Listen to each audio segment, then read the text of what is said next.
YTN 라디오 황보선의 출발새 아침 3부 시작합니다. 정치의 맛을 제대로 느껴보는 시간입니다. 김남국의 국, 박수영의 수.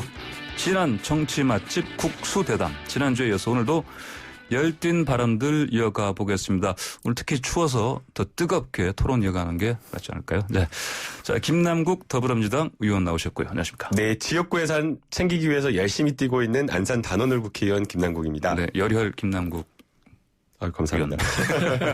네, 박수영 국민의힘 의원 함께하십니다. 예, 국민의힘 박수영 의원입니다. 네. 자, 먼저 공수처 얘기부터 해야겠습니다. 보니까 어제 박근수 국회의장이 여야 연연대표 다 같이 함께 불러서 다시 좀 잘 해보자. 예. 그래서 그 회의 재개하는 걸로 일단은 이렇게 됐죠. 예, 잘 된 일이죠. 예, 예. 한 번만 추천회의, 실제적으로 3번이지만 실제로 2번은 준비회의였고요. 예, 예. 한 번은 이제 추천하는 회의였는데 한 라운드가 끝난 것이죠. 근데 그것만으로 이렇게 마무리하기는 국민적인 시선도 있고 한두 번 더 해서 정말 추천할 수 없는지 한번 테스트해보는 것이 정치적인 역량을 각 당이 공히 테스트해보는 그런 기회가 아닌가 이렇게 생각을 합니다. 예, 보니까 한두 번 더라고 말씀하셨는데 보니까 또 여당 쪽에서는 보니까 딱 한 번으로 지금 끝내겠다 그런 것 같아요. 보니까 분위기가. 예. 네, 이제 일정상으로 봤을 때 국민들과 약속한 것 올해 연내에 공수처를 반드시 출범시키겠다라는 이 약속을 지키기 위해서는 사실은 후보자 추천하고 인사청문회까지의 일정을 고려하면 25일 예정된 제1소위에서 사실상 공수처법이 개정되지 않으면 어렵다라는 현실적인 문제 때문에 이 추천위원회를 다시 2차례, 3차례 이렇게 열기는 좀 어렵다라고 본 것으로 생각이 됩니다. 국회의장의 중재로 여야가 어쨌든 마지막까지 합의를 보기 위한 최선의 노력을 하는 것은 좋다라고 보이고요. 그러나 이제 다만 이것이 현실적으로 좀 어렵지 않나라는 그런 생각이 듭니다. 지난주에 제가 대한변협 이찬희 회장님하고 통화를 했었는데요.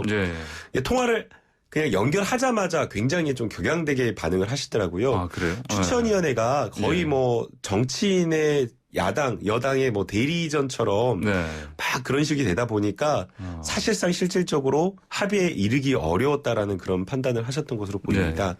그래서 이것을 그대로 기대하면서 가기에는 좀 어렵다라고 생각이 되고요. 추천위원회는 추천위원회의 권한대로 합의를 하기 위한 노력을 하고 또 그것이 안 되었을 때에 국민들과 약속을 지키기 위해서 법 개정을 위한 노력은 그대로 또 같이 가야 될 것 같습니다. 예, 연말까지 공수처 출범하겠다고 한 거는 국민과의 약속이라보다는 대통령께서 하신 말씀이죠. 대통령께서 정한 데드라인에 맞춰서 지금 가고 있는 상황인데 저는 이 개정 논의가 왜 시작됐는지를 봐야 됩니다. 이 법을 만들 때 여러 가지 문제가 있었고 우리 김남국 의원도 마찬가지고 대통령께서도 말씀하시고 또 박주민 의원 백혜련 간사 전부 얘기했는데 야당의 비토권이 있으니 약간 문제가 있더라도 좋은 사람이 갈 수밖에 없을 것이다. 이래서 이 법을 통과시킨 거였거든요. 당시에 패스트트랙하고 난리가 났던 건 기억하실 겁니다만은 어쨌든 문제가 있지만 그래도 공수처장만큼은 야당의 비토권을 줬다. 그러니 괜찮을 거라고 하는 게 상당히 학계나 법조계에 어필을 해서 지나간 것이죠. 근데 한 번도 적용해보지도 않고 법을 개정하겠다고 나오는 거거든요. 그러면 법 만들 때는 비토권이 있으니 괜찮다라고 얘기했다가 실제 적용하려고 그러니까 비토권을 없애버리는 법 개정을 하는 거거든요. 사실 법을 한 번도 적용도 해보지 않고 이렇게 바꾼다는 거는 문제가 많다고 생각을 합니다. 그렇다면 이제 당장 말씀하신 것처럼 내일 25일이죠. 내일 법사위 소위원회에서 당연히 통과시키겠습니다. 네, 1소위가 지금 예정되어 있고요. 이제 앞서 국민의힘이나 박수영 의원님께서 말씀을 해주신 비토권이라고 하는 것은 정당한 권한 내에서 좀 행사되어야 되는 것이 아닌가라는 생각이 듭니다. 비토권이 공수처 출범을 막기 위한 방해할 수 있는 권리로서 이렇게 남용된다라고 한다면 사실은 그것은 법이 정한 재정법의 어떤 취지 그런 것들을 좀 벗어나는 것이라고 생각이 되고요. 과거에 저는 국민의힘이 이러한 어떤 전력들이 상당히 많았기 때문에 그대로 국민의힘의 어떤 진정성을 믿긴 좀 어렵다라고 생각이 됩니다. 5.18 진상조사 특위가 구성이 되었었는데요. 그 당시에도 국민의힘이 추천할 때 추천위원을 계속해서 추천을 안 했었습니다. 그러다가 질질 끌다가 수개월 뒤에 추천을 했는데 추천을 한 그 5.18 진상조사위원이라고 한 사람들이 5.18을 인정하지 않는 정말 5.18에 막말을 했던 그러한 어떤 5.18 방해위원들을 추천을 했었고요. 세월호 특위도 마찬가지였습니다. 유족들이 정말 진상조사를 해야 된다라고 정말 절규하다시피 호소하고 외쳤었는데 그 당시에도 새누리당에서 추천을 했던 위원들은 진상조사를 오히려 방해했던 그러한 어떤 활동을 했다라고 평가를 받으면서 유족들에게 원성과 심지어는 고발까지 당했던 전력이 있기 때문에 이번에도 똑같이 그러한 것들을 반복하는 것이 아닌가라는 생각이 들어서 저는 그 비토권이 정당하지 않다라고 보고 있고요. 실제로 이러한 어떤 7분의 6이라고 하는 의결 종족수는 우리 민주주의 사회에서 어디에도 존재하지 않습니다. 오히려 이 소수가 가진 그 권리가 남용되어 가지고 정당한 어떤 다수결이 정한 그러한 어떤 결정을 방해하고 이번 공수처처럼 출범을 저지하는 어떤 그러한 문제점을 드러내기 때문에 이것은 저는 이번에 공수처가 출범하냐 출범하지 않느냐를 떠나서 이번에 좀 개정하고 바로잡고 가는 게 좀 중요하다고 봅니다. 그러면 이제 김남국 의원께서는 이제 비토권이 공수처 출범을 막는 그런데 이용되고 있다, 남용되고 있다 이렇게 얘기하셨는데. 그럼 여기에 대해서 이게 아니다. 비토권을 지금 쓰는 거가. 그렇습니다. 이렇게 해명이 가능하십니까? 단 한 번 그 추천회의 하고 한 라운드 돌고 벌써 저렇게 얘기하는 건 미리 준비된 발언, 답정너라고 하죠. 답을 정해놓고 하는 거라고 볼 수밖에 없고요. 저는 이 문제 풀 수 있는 아주 심플한 방법이 있는데 뭡니까? 간단한 방법이 있는데 안 한다 생각합니다. 여당과 대통령께서 후보 추천을 최재형 감사원장처럼 정말 중립적인 사람으로 추천을 하는 거지요. 독립성과 중립성이 무엇보다 중요한데 저는 상상을 해봅니다. 김대중 대통령이나 노무현 대통령 계셨으면 어떻게 하셨을까? 통 큰 정치를 했을 거라고 생각합니다.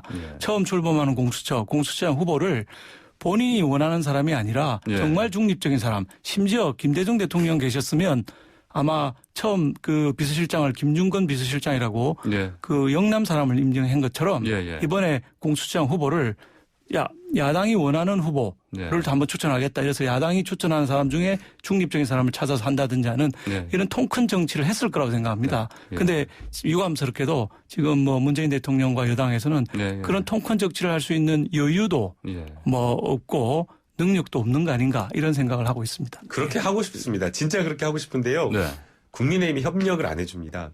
국민의힘은 공수처가 정말 정치적 중립과 독립성을 지켜줘야 된다라고 주장을 하면서 실제 공수처장 추천위원회라고 추천한 사람들을 보면요. 정치적으로 독립된 사람이 아니라 아예 그냥 정치인을 추천했습니다. 석동현 변호사 같은 경우에는 공수처는 괴물이다라고 하면서 심지어는 공수처 출범에 반대했던 사람이고요. 그리고 국민의힘 당으로 출마까지 했던 사람이고 본인 부인도 실제 국회의원까지 했던 이런 아예 정치인을 출범을 했던 겁니다. 그러니까 국민의힘은 앞으로는 정치적 중립이 중요하다라고 하면서 뒤로는 아예 그냥 정치적 중립을 지키지 않는 그냥 정치인을 추천해버리는 모순된 행동을 하고 있기 때문에 우리 당으로서 아니면 문재인 대통령이 추천과 관련되어서 추천위원회 권한을 최대한 지켜줘도 현실적으로 국민의힘에 협력이 없기 때문에 그게 불가능한 지금 구조이고 상황입니다. 자, 제가 말씀드린 건 저희가 추천한 후보를 말씀드리는 것이 아니고 저희 추천한 후보도 4명 중에 한 사람이 이제 석동현 변호사였는데 출마는 안 했고요. 경선하다가 이제 또 경선에서 탈락해서 출마는 못 했고 그러나 그런 게 중요한 게 아니고 여당이 추천하거나 변협이 추천하는 사람 중에 정말 중립적인 사람을 넣는 것이죠. 모두가 동의할 수 있는 우리 국민 모두가 누가 봐도 저 정도면 정말 훌륭하고 독립적인 사람이라고 하는 사람을 추천을 하고 그 사람을 밀어서 그 사람이 이제 초대 공수처장이 되도록 하는 통 큰 정치를 말씀드리는 것이지 우리가 내는 후보 하나하나를 뜯어서 이게 문제가 있니 아니니 이런 얘기를 하자는 것이 아니고 보다 통 큰 정치를 저는 기대한다는 것이죠. 회의가 다시 아마도 오늘이 아니라 내일 다시 열리겠죠 아마? 그런 걸로 보고 있습니다. 그럼 지금 이제 공수처장 후보 풀은 뭐 변함이 없을 것이고. 아닙니다. 후보 풀도 좀 변화를 줘야 될지도 모릅니다. 왜냐하면 이번에 추천된 사람들에 대해서 추천의 얘기를 들어보면 안에서 여러 가지 문제점들이 서로 간에 추천한 사람에 대해서 뭐 개인적인 문제부터 시작해서 정치적인 성향까지 문제가 제기됐다고 하거든요.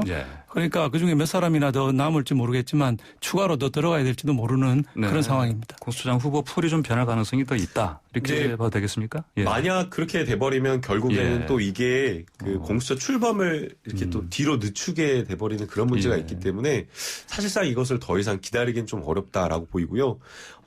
또 이렇게 후보자를 더 추천해서 넣은다라고 하면 한 달 전으로 다시 돌아가게 됩니다. 처음에 이제 후보자 추천했을 때처럼 후보자 검증에 필요한 서류를 요청하고 또 그걸 받기 위해서 시간이 걸리고 또 그거 검증한다고 또 회의 열고 또 결정한다고 또 회의 열게 돼버리면 한 달이라고 하는 시간을 훌쩍 더 넘겨버릴 수가 있기 때문에 지금 추가적인 어떤 후보자를 다시 받아가지고 한다라고 하는 것은 현실적으로 좀 일정상으로 좀 무리가 있지 않나라는 생각이 듭니다. 저는 공수처가 이왕 이렇게 늦어졌는데 한 달 이게 그렇게 중요한 변수는 아니라고 생각합니다.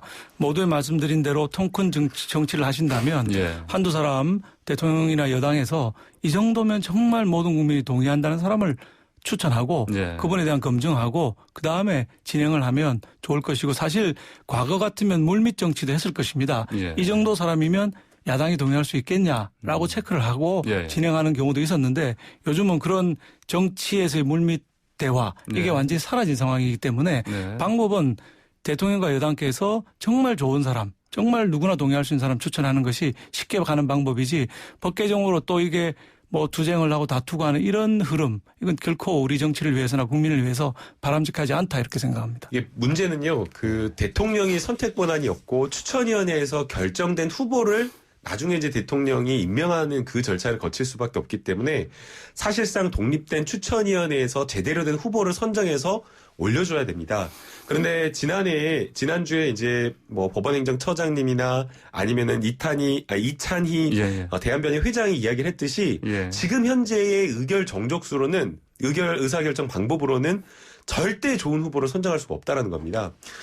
계속 투표를 한다고 하더라도 야당에서 절대 반대. 어떤 후보가 올라온다고 하더라도 계속 반대하는 그런 구조가 된다라고 한다면 사실상 어떤 좋은 후보가 온다고 하더라도 사실상 낙점되기가 어렵기 때문에 이러한 어떤 의사결정 구조로서는 저는 안 된다라고 보고 있는 거고요. 이 부분에 대해서는 실제 회의에 참석했던 중립적이라고 할 수 있는 대한변협 회장이 그렇게 이야기를 했기 때문에 오히려 이러한 어떤 대한변협 회장의 의견을 받아서 국회에서 의사결정을 해주고 정말 제대로 된 후보를 추천할 수 있는 그러한 의사결정 구조를 만들어주는 게 저희가 해야 될 역할이라고 봅니다. 자, 지금 정치대담 국수 맛집 김남국 더불어민주당 의원 그리고 박수용 국민의힘 의원과 함께하고 있습니다.